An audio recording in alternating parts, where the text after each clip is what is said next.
Oh goody, Imagineering and THQ team up once again. These sorts of games were a complete enigma. Sure, the overriding cliche is that good movies turn into bad games, but how was it that two superbly entertaining movies, and they are, a guilty pleasure they might be, but you can't deny they are entertaining, made such horrendous messes of video games across basically every platform they were on? From the NES to Super NES, from Game Boy to Game Gear, there is not a single Home Alone video game that comes anywhere close to fun. At least the ones that THQ and Imagineering had a hold of. If you're watching this entire series chronologically, first off, phenomenal effort, thank you very much, you'll start noticing a theme. From Q4 of 1992 especially, which is roughly where we are now, these two absolute charlatans of companies started taking famous TV and movie IPs and hacking out absolutely god-awful dumpster fires of video games. Yep, this is the same duo that made such a mess of both Rocky and Bullwinkle and Ren and Stimpy. Old Kevin McAllister didn't escape either.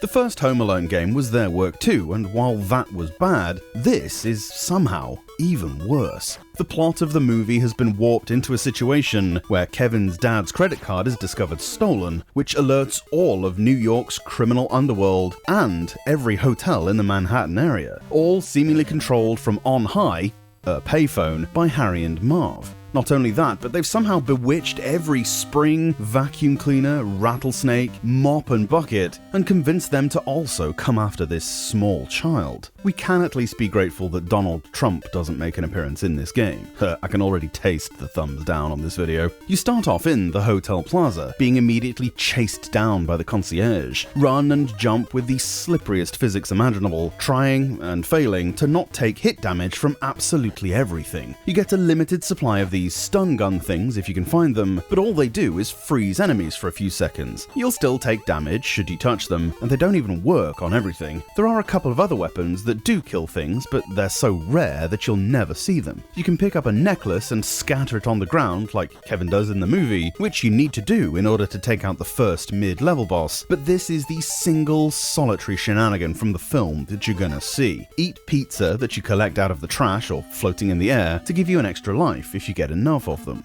As mentioned, movement is so incredibly skiddy, which makes already difficult jumps so precise as to just be irritating. You'll need to slide on your knees a lot to damage or avoid many enemies, including an old woman who can inexplicably jump 10 feet in the air. Otherwise, you'll just take damage a lot. That 4 HP will not last you long. There's a turtle dove pickup that lets you jump way higher, but you lose it in one hit of damage. This is extremely frustrating as you can't beat the final bosses without it. Take a hit of damage on this last stage and you basically can't beat the game, rendering the HP bar completely meaningless. The graphics are childlike, the music and sound effects beyond irritating. Compared to the controls, however, they're masterpieces. For some insane reason, I went into this review in an optimistic mood. When I wrote it, it had just been Christmas not that long ago. I'd recently watched both movies back to back, as we always do in our household. I crazily thought this game might actually be fun, which is nuts because I've played the SNES version before. This is even worse than that. This is even worse than Home Alone 4 was.